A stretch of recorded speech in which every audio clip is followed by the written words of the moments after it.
जय हिंद साथियों, कैसे हैं आप सभी। आशा करते हैं साथियों आप सभी अच्छे होंगे और आपकी पढ़ाई भी एकदम ज़बरदस्त तरीके से सही चल रही होगी।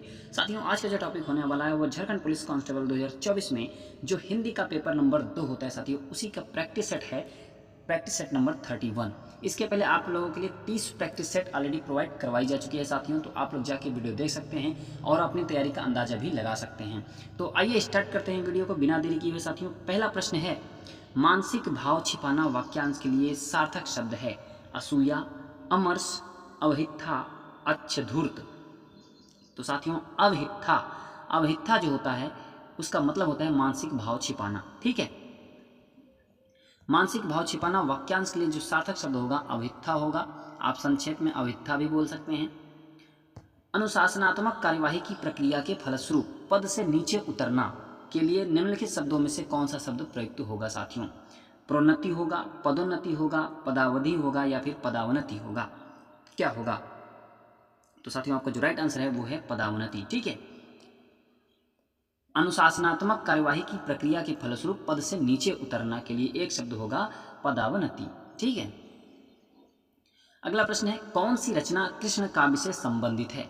पंचवटी, यशोधरा, कनुप्रिया, भारत भारती। तो कौन सी रचना है साथियों कृष्ण काव्य से संबंधित है? तो कनुप्रिया आपका राइट आंसर होगा। ठीक है, कृष्ण काव्य से संबंधित जो कृति है वो आपकी कनुप्रिया है। इसके रचयिता धर्मवीर भारती हैं। यह 1959 ईस्वी में प्रथम बार प्रकाशित हुई थी। इसके कनु और प्रिया, कनु माने कृष्ण और प्रिया माने राधा हैं। ठीक है, अगला प्रश्न है साथियों, इनमें से कौन सी भाषा द्रविड़ परिवार की भाषा नहीं है। कन्नड़, मलयालम, कुई, खासी। तो बताइए कौन सी भाषा द्रविड़ परिवार की भाषा नहीं है। तो साथियों खासी जो है वो द्रविड़ परिवार की भाषा नहीं है। खासी द्रविड़ परिवार की भाषा नहीं है। कन्नड़, मलयालम, कुई इत्यादि द्रविड़ परिवार की भाषा है साथियों। खासी ऑस्ट्रो एशियाई परिवार की भाषा है। ठीक है, अगला प्रश्न है, रक्षा सूत्र शब्द का तद्भव रूप क्या है। राख, राजपूत, राखी, रस्सी। क्या है रक्षा सूत्र शब्द का तद्भव? तो साथियों रक्षा सूत्र शब्द का जो तद्भव होगा वो होगा राखी। ठीक है, राखी आपका राइट आंसर होगा। रक्षा सूत्र शब्द का तद्भव रूप राखी होता है। राजपूत, राख और रस्सी तद्भव शब्द हैं जिनके तत्सम क्रमशः होंगे साथियों। राजपूत का होगा राजपुत्र और राख का होगा छार और रस्सी का होगा रज्जु। ठीक है, अगला प्रश्न है, तुलसीदास सीदति निस दिन देखत तुम्हार निठराई। इस पंक्ति में कौन सा अलंकार है।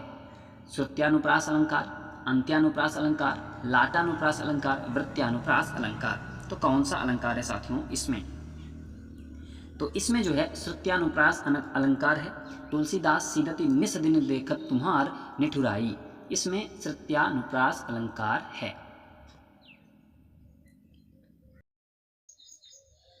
प्रस्तुत पंक्ति में श्रुत्यानुप्रास अलंकार है क्योंकि इसमें त, द और न वर्णों की आवृत्ति हो रही है।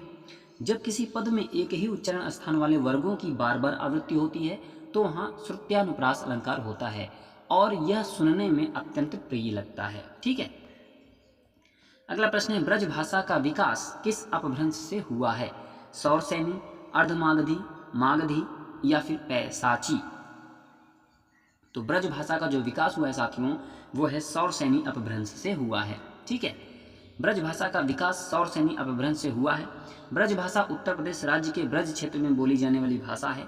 इस क्षेत्र में उत्तर प्रदेश के आगरा, अलीगढ़, मथुरा, एटा आदि जिले शामिल हैं। ठीक है, अगला प्रश्न है, विश्व हिंदी सचिवालय का मुख्यालय कहाँ है। ब्रिटेन में है, मॉरिशस में है, भारत में है या फिर अमेरिका में है।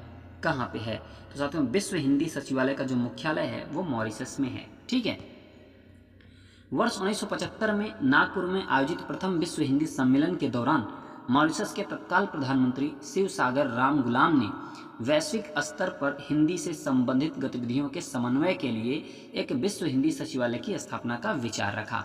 अंततः भारत और मॉरिशस की सरकार के प्रयासों से विश्व हिंदी सचिवालय ने 11 फरवरी 2008 ईस्वी को कार्य करना प्रारंभ किया। ठीक है, तो 11 फरवरी 2008 ईस्वी से कार्य करना प्रारंभ हो गया।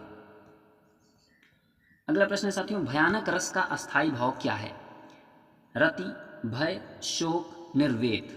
तो भयानक रस का जो अस्थायी भाव साथियों वो आपका भय होगा। ठीक है, किसी भयानक दृश्य को देखकर मन में उत्पन्न भय की अवस्था को भयानक रस कहते हैं। इसका स्थायी भाव जो होता है वो भय होता है। रति श्रृंगार रस का और शोक जो है करुण रस का तथा निर्वेद जो है शांत रस का स्थायी भाव होता है। ठीक है, अगला प्रश्न है, बाल समय रवि भक्ष लियो तब तीनहु लोक भयो अंधियारो। प्रस्तुत पंक्तियों में कौन सा छंद है? उल्लाला है, गीतिका है, चौपाई है या फिर छप्पय है? तो कौन सा छंद है आपको बताना है। तो साथियों इसमें चौपाई है। ठीक है, अब चौपाई है, प्रस्तुत पंक्तियों में जो है चौपाई छंद है, यह सममात्रिक छंद है। कैसा मात्रिक छंद है? सममात्रिक छंद है। अगला प्रश्न है, निम्नलिखित 6 वाक्यांशों में से प्रथम व अंतिम निश्चित हैं, शेष को उचित क्रम में व्यवस्थित करना है। तो प्राचीन परंपरा के अनुसार सारी रात होता है, जिसमें शहर के लोग मणिपुर नृत्य में रास एकत्र होकर, उसका छठवां जो है आपका क्रम है ये है, रास का आनंद लेते हैं। तो बताइए आपको यही य र ल व को आपको सेट करना होगा। तो साथियों प्राचीन परंपरा के अनुसार मणिपुर नृत्य में रास सारी रात होता है, जिसमें शहर के लोग एकत्र होकर रास का आनंद लेते हैं। एकदम परफेक्ट आपका वाक्य बना। तो यही आपको सेट करना है। पहले हमने ल लिया, फिर क्या लिया? य लिया, फिर लिया र, फिर व। तो ल य र व लिया, तब जाके ये परफेक्ट वाक्य बन गया। तो आपका जो राइट आंसर बनेगा वो बनेगा ल य र व। ठीक है, देखिए वाक्य का व्यवस्थित क्रम इस प्रकार है। प्राचीन परंपरा के अनुसार मणिपुर नृत्य में रास सारी रात होता है, जिसमें शहर के लोग एकत्र होकर रास का आनंद लेते हैं। अतः विकल्प आपका ए सही उत्तर है। अगला प्रश्न है, निम्न पंक्तियों में कौन सा छंद है? छंद बताना है, पढ़िए आप। सुन केवट के बैन प्रेम लपेटे अटपटे, बेसे करुणा एन चितहि जानकी लखन तन। तो आपको इसमें बताना है बरवे है या सुरठा है या फिर दोहा है या फिर चौपाई है। तो इसमें कौन सा छंद है? तो साथियों इसमें सुरठा छंद है। ठीक है, प्रस्तुत पंक्तियों में बी सुरठा छंद है, जिसके प्रथम और तृतीय चरण में 11-11 तथा द्वितीय और चतुर्थ चरण में 13-13 मात्राएं होती हैं। ठीक है, सुरठा की बात हो रही है। यह 24 मात्राओं वाला विषम मात्रिक छंद है साथियों। अगला प्रश्न है, अजायब घर है देशी शब्द है, विदेशी शब्द है, तद्भव शब्द है या फिर संकर शब्द है? अजायब घर कैसा शब्द है? तो साथियों संकर शब्द है। अब संकर शब्द कैसा है? देखिए, अजायब घर संकर शब्द है, जिसमें अजायब माने अरबी है और घर जो है हिंदी भाषा का है। तो जब अरबी और हिंदी मिला तो संकर शब्द हो गया। ठीक है, तो यहाँ पे क्या हुआ? दो शब्द, दो भाषाओं का मेल हो गया, तो वहाँ पे क्या हो जाएगा? संकर शब्द हो जाएगा। ठीक है, उच्चारण के स्थान पर ग है, ओष्ठ है, मूर्धन्य है, तालव्य है, कंठ है। क्या है उच्चारण के स्थान पर? ग। क वर्ग का आपका तीसरा वर्ण है, क ख ग तीसरा वर्ण है क वर्ग का। तो अब आप बताइए उच्चारण के आधार पर ग क्या है? तो साथियों कंठ है। ठीक है, कंठ होता है, फिर तालु होता है, फिर मूर्धन्य होता है। उच्चारण के आधार पर ग जो है वो आपका कंठ है। निम्नलिखित वाक्य में कौन सा विराम चिन्ह छूटा है? वाह यह कैसी विडंबना है। पूर्ण विराम है, प्रश्न विराम है, विस्मयादिबोधक विराम चिन्ह है या फिर निर्देशक चिन्ह है? तो साथियों विस्मयादिबोधक विराम चिन्ह है। ठीक है, वाह यह कैसी विडंबना है, यहाँ पे वाह के जस्ट आगे आपको विस्मयादिबोधक चिन्ह लगाना है। वाह यह कैसी विडंबना है, इस वाक्य में सी जो है विस्मयादिबोधक विराम चिन्ह छूटा है। सही वाक्य आपका इस प्रकार होगा, वाह यह कैसी विडंबना है। ठीक है, अगला प्रश्न, दुख ही जीवन की कथा रही, क्या कहूँ आज जो नहीं कही। यह उक्ति किस रचनाकार की है? बताइए, यह जो उक्ति है यह किस रचनाकार की है? जयशंकर प्रसाद की है, महादेवी वर्मा जी की है, सूर्यकांत त्रिपाठी निराला की है या अज्ञेय जी की है?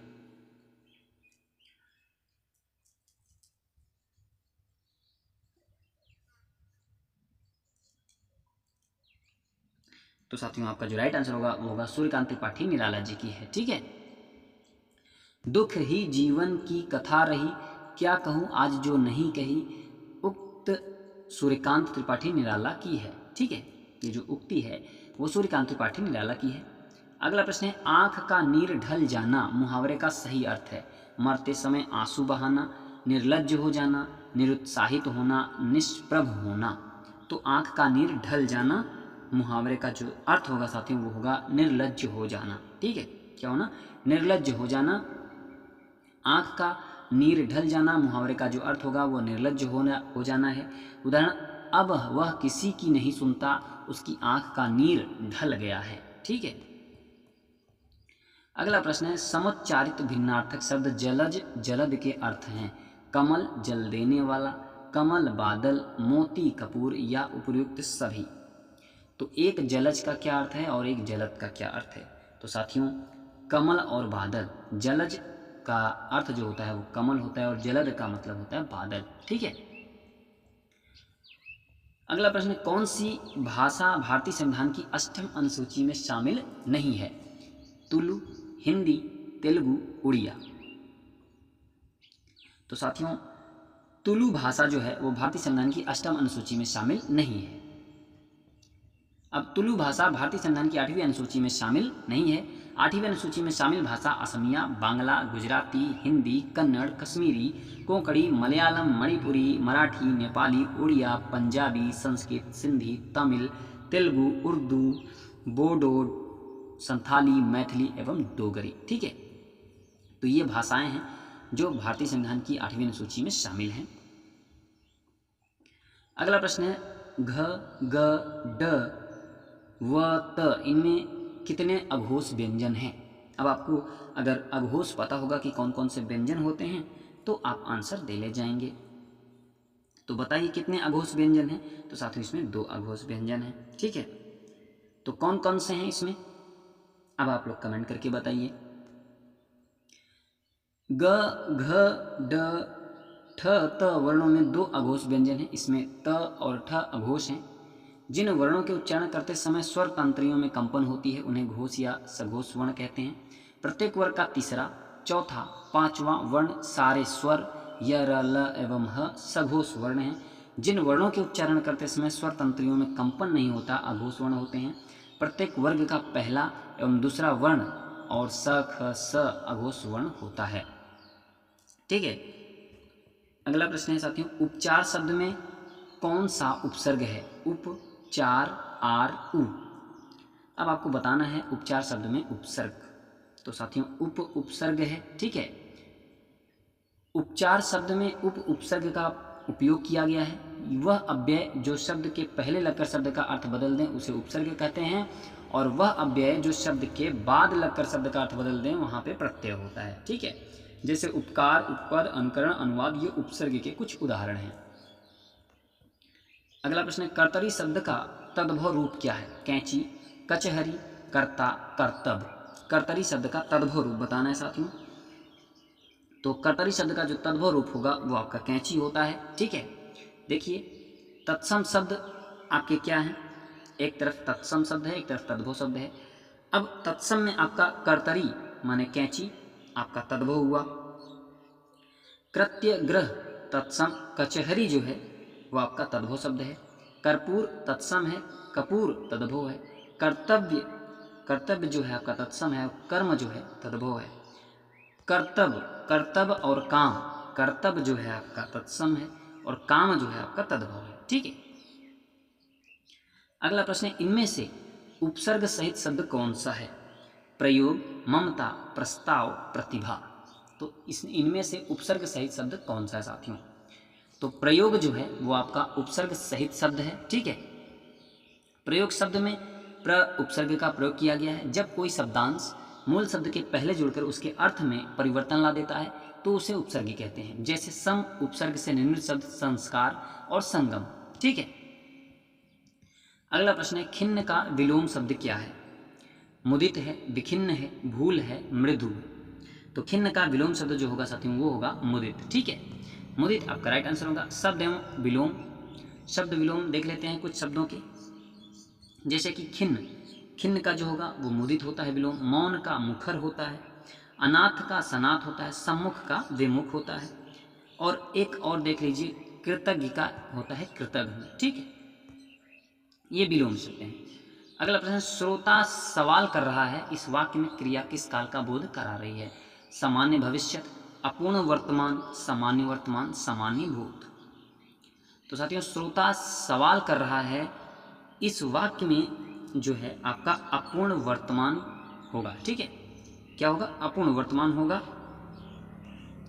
आप जानते हैं काल जो होते हैं, काल के भेद होते हैं, वो 3 प्रकार के होते हैं। एक होता है वर्तमान काल, और एक होता है भूतकाल, एक होता है भविष्यत काल।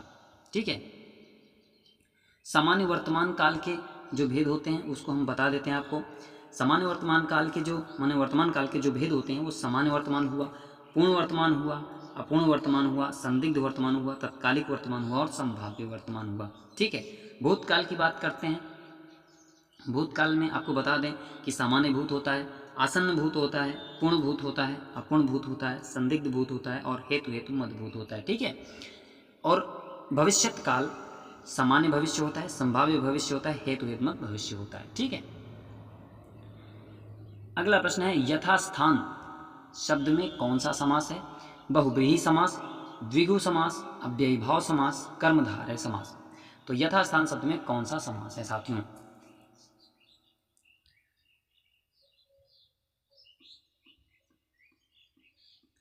तो यथास्थान में जो आपका समास होगा वो होगा अव्ययीभाव समास। ठीक है, यथास्थान शब्द में अव्ययीभाव समास है। इस समास में पहला या पूर्व पद अव्यय होता है और इसका अर्थ प्रधान होता है। उदाहरण, आजन्म, प्रतिदिन, यथासंभव। ठीक है, अगला प्रश्न है, 7वां विश्व हिंदी सम्मेलन कहाँ संपन्न हुआ था? Port of Spain, त्रिनाद, London, Britain, Paramaribo, Suriname, port Louis, Mauritius. बताइए, 7वां विश्व हिंदी सम्मेलन कहाँ संपन्न हुआ था? तो साथियों, आपका जो राइट आंसर होगा वो होगा पारामारिबो माने सूरीनाम में 7वां विश्व हिंदी सम्मेलन हुआ था। 7वां विश्व हिंदी सम्मेलन सूरीनाम में हुआ था। यह 2003 में संपन्न हुआ। 8वां सम्मेलन वर्ष 2007 में न्यूयॉर्क माने संयुक्त राज्य अमेरिका में संपन्न हुआ था साथियों। ठीक है, गोविंद मिश्र कृत कुहरे में कैद रंग उपन्यास के लिए कौन सा पुरस्कार प्राप्त हुआ? साहित्य अकादमी पुरस्कार, ज्ञानपीठ पुरस्कार, मूर्ति देवी पुरस्कार, व्यास सम्मान। तो साथियों, साहित्य अकादमी पुरस्कार प्राप्त हुआ है गोविंद मिश्र की जो कृति है कुहरे में कैद रंग। ठीक है, और यह एक उपन्यास है, इसके लिए इन्हें साहित्य अकादमी पुरस्कार से सम्मानित किया गया। गोविंद मिश्र कृत को कुहरे में कैद रंग 2004 ईस्वी, उपन्यास के लिए 2008 ईस्वी का साहित्य अकादमी पुरस्कार दिया गया था। इनकी अन्य रचना वह अपना चेहरा, उतरी हुई धूप, लाल पीली जमीन, हुजूर दरबार, तुम्हारी रोशनी में, धीरे समीर, 5 आंगनों वाला घर, फूल, इमारतें और बंदर, धूल पौधों पर इत्यादि। ठीक है, अगला प्रश्न है, पुस्तक मेज पर है, इस वाक्य में कौन सा कारक है? अधिकरण कारक, संबंध कारक, संप्रदान कारक, अपादान कारक। तो साथियों, पुस्तक पेज पर है तो यहाँ पे क्या होगा? यहाँ पे अधिकरण कारक होगा। ठीक है, में और पर, पे। ठीक है, ये क्या है? अधिकरण कारक के परसर्ग हैं, जिससे पता चलता है कि यह अधिकरण कारक है। ठीक है, वाक्य पुस्तक मेज पर है में अधिकरण कारक है। अधिकरण कारक का विभक्ति चिन्ह में पर है। जिस शब्द से क्रिया के आधार का बोध हो उसे अधिकरण कारक कहते हैं। ठीक है, और साथियों, कारक की जो संख्या होती है वो 8 होती है। अगला प्रश्न है, निम्नलिखित वाक्यों में शुद्ध वाक्य है। यहाँ गन्ने का ताजा रस बिकता है, यहाँ ताजे गन्ने का रस बिकता है, ताजा गन्ने का रस यहाँ बिकता है, ताजी गन्ने का रस यहाँ बिकती है। तो बताइए शुद्ध वाक्य कौन सा है? तो साथियों, यहाँ गन्ने का ताजा रस बिकता है, ये आपका शुद्ध वाक्य है, बाकी आपके अशुद्ध वाक्य हैं। अब आपको निम्नलिखित गद्यांश को ध्यानपूर्वक पढ़ना है, उसके नीचे दिए गए बहुविकल्पी प्रश्नों में सही विकल्प का चयन करना है। ठीक है, तो आइए गद्यांश को ध्यानपूर्वक पढ़ते हैं।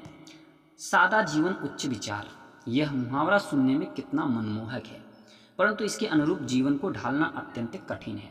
इस मुहावरे को साकार कर जीवन में उतारने वाले डॉक्टर सर्वपल्ली राधाकृष्णन उन महापुरुषों की श्रेणी में आते हैं जिनकी कथनी और करनी में कोई अंतर न था। वे जो कहते थे उसे करके ही दम लेते थे। डॉक्टर राधाकृष्णन ने जीवन को कठिन तपस्या के रूप में लिया और स्वयं को इसकी आग में तपाकर कुंदन बना लिया। तदंतर उनकी चमक से संपूर्ण विश्व प्रकाशित हो उठा। वे किसी राजनीतिक दल अथवा जोशीली भाषणों के बल पर दुनिया में पूजनीय नहीं बल्कि उन्होंने इस सम्मान और ऊंचाइयों को अपनी योग्यता के बल पर प्राप्त किया। उनका जीवन एक शिक्षक के रूप में आरंभ हुआ था, लेकिन अपनी बौद्धिकता और योग्यता के बल पर उन्होंने एक महान दार्शनिक और लेखक के रूप में ख्याति अर्जित की। साथ ही वे एक ओजस्वी वक्ता के रूप में पहचाने गए। जब डॉक्टर राधाकृष्णन राष्ट्रपति पद पर आसीन हुए तो उन्हें 10,000 रुपये मासिक वेतन मिलता था, लेकिन वे मात्र 2,500 रुपये मासिक वेतन लेते थे। उनके वेतन की शेष राशि देश की उन्नति और विकास कार्यों में खर्च होती थी। डॉक्टर राधाकृष्णन देश के प्रति समर्पित थे। ठीक है, तो साथियों ये था आपका पूरा गद्यांश। आशा करते हैं गद्यांश को आप लोग ध्यानपूर्वक पढ़े होंगे।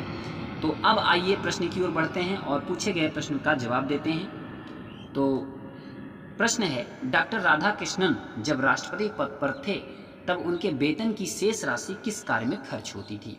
देश की उन्नति और विकास कार्यों में, राष्ट्रपति भवन के रखरखाव में, बैंक के खाते में जमा होती थी, परिवार के जीवन यापन में। तो साथियों बताइए।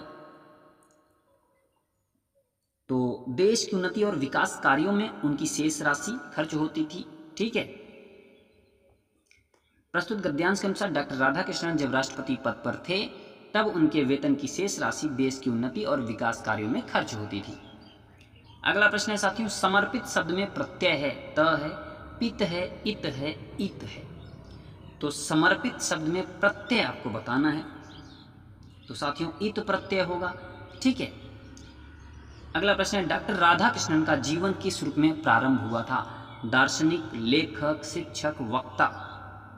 तो साथियों डॉक्टर राधाकृष्णन का जीवन जो है वो एक शिक्षक, ठीक है, एक शिक्षक के रूप में प्रारंभ हुआ था।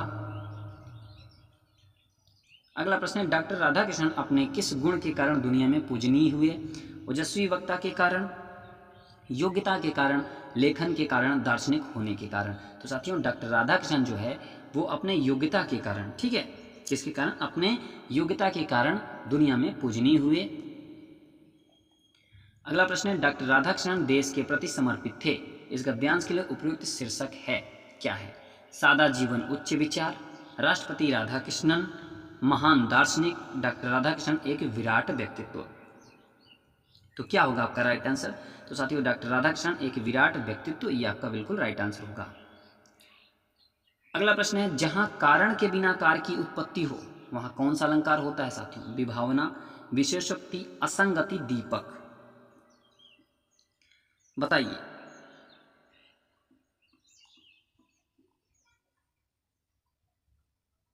तो साथियों जहां कारण के बिना कार्य की उत्पत्ति हो वहां पे विभावना अलंकार होता है। ठीक है, जहां कारण के बिना कार्य की उत्पत्ति हो वहां विभावना अलंकार होता है, जैसे बिनु पग चलई सुनई बिनु काना। ठीक है, अगला प्रश्न है, निम्नलिखित में शुद्ध वर्तनी वाला शब्द है? विशेष, विशेष, विशेष या फिर विशेष। तो शुद्ध वर्तनी वाला शब्द आपको छांटना है, कौन सा है? तो साथियों शुद्ध वर्तनी वाला जो शब्द है वो आपका विशेष इस तरीके से लिखा जाता है। ठीक है, अगला प्रश्न है, किस काल में वर्तमान काल की क्रिया है? उसने फल खा लिए थे, मैं तुम्हारा पत्र पढ़ रहा हूँ, अचानक बिजली कौंध उठी, कल वे आने वाले थे।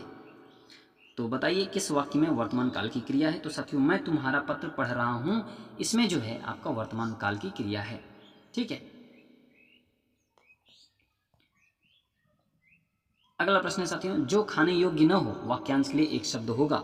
अखाद्य, अनुचित, सड़ा, सीला। तो साथियों जो खाने योग्य न हो उसे हम कहते हैं अखाद्य। ठीक है, अगला प्रश्न है, निम्नलिखित में से कौन सा शब्द स्त्रीलिंग में प्रयुक्त होता है? ऋतु, पंडित, हंस, आचार्य। तो कौन सा शब्द जो है स्त्रीलिंग में प्रयुक्त होता है? तो साथियों आपका ऋतु जो है वो स्त्रीलिंग में प्रयुक्त होता है। ऋतु शब्द स्त्रीलिंग में प्रयुक्त होता है तथा पंडित, हंस तथा आचार्य शब्द पुल्लिंग में प्रयुक्त होते हैं। ठीक है, रज्जु शब्द का अर्थ है राजी, रस्सी, मछली, रवि। बताइए रज्जु शब्द का अर्थ है? तो साथियों रज्जु शब्द का जो अर्थ होगा वो आपका रस्सी होता है। ठीक है, देश की हानि जय चंदों से होती है, देश की हानि जय चंदों से होती है, बोल्ड शब्द में संज्ञा है? जातिवाचक संज्ञा, व्यक्तिवाचक संज्ञा, भाववाचक संज्ञा, द्रव्यवाचक संज्ञा। तो देश की हानि जय चंदों में होती है, साथियों इसमें जातिवाचक संज्ञा होगी। ठीक है, अब देखिए, देश की हानि जय चंदों से होती है वाक्य में रेखांकित शब्द एक जातिवाचक संज्ञा के रूप में प्रयुक्त हुआ है। किसी व्यक्ति के विशेष गुण अवगुण दिखाने के लिए व्यक्तिवाचक संज्ञा का जातिवाचक संज्ञा में प्रयोग होता है। जयचंद शब्द गद्दार का प्रतीक है। ठीक है, अगला प्रश्न है, सुमित सो रहा है वाक्य में क्रिया का भेद है। अकर्मक है, सकर्मक है, प्रणार्थक है, द्विकर्मक है। तो साथियों, सुमित सो रहा है यहाँ पे अकर्मक क्रिया का उदाहरण होगा। सुमित सो रहा है वाक्य में अकर्मक क्रिया है। निम्न में से कौन सा वाक्य शुद्ध है? मैं आपकी सौजन्यता पर मुग्ध हूँ, मैं आपके सौजन्य पर मुग्ध हूँ, मैं आपकी सौजन्य पर मुग्ध हूँ। उपरोक्त तीनों वाक्य अशुद्ध हैं। तो साथियों, मैं आपके सौजन्य पर मुग्ध हूँ, ये आपका वाक्य शुद्ध है, शेष आपके अशुद्ध हैं। तनु, तनु शब्द युग्म का सही अर्थ है हल्का तीक्ष्ण, शरीर प्रिय, पतला शरीर देह, पुत्र पतला। एक तनु का क्या मतलब होता है और एक तनु का क्या मतलब होता है? साथियों, पतला शरीर और देह, तनु माने होता है देह और तनु माने होता है पतला शरीर। ठीक है। ढीठ शब्द का तत्सम है दृष्ट, पुष्ट, दृश्य, दृष्ट।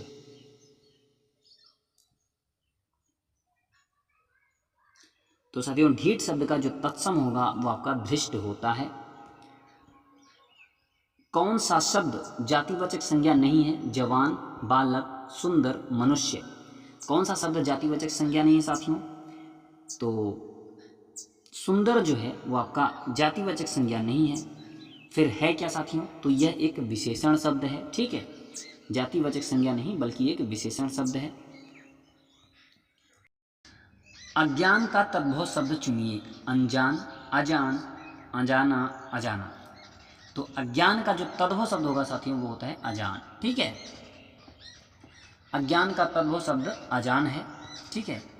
गुड़िया भीतर गुड़िया, गुड़िया भीतर गुड़िया की रचनाकार कौन है? कृष्णा सोबती, मैत्रेयी पुष्पा, प्रभा खेतान, उषा प्रियमवदा। तो गुड़िया भीतर गुड़िया की रचनाकार कौन है साथियों? तो मैत्रेयी पुष्पा जो हैं वो हैं रचनाकार गुड़िया भीतर गुड़िया की। गुड़िया भीतर गुड़िया की रचनाकार मैत्रेयी पुष्पा हैं। यह मैत्रेयी पुष्पा द्वारा रचित आत्मकथा का दूसरा भाग है। पहला भाग कस्तूरी कुंडल बरसे हैं। ठीक है।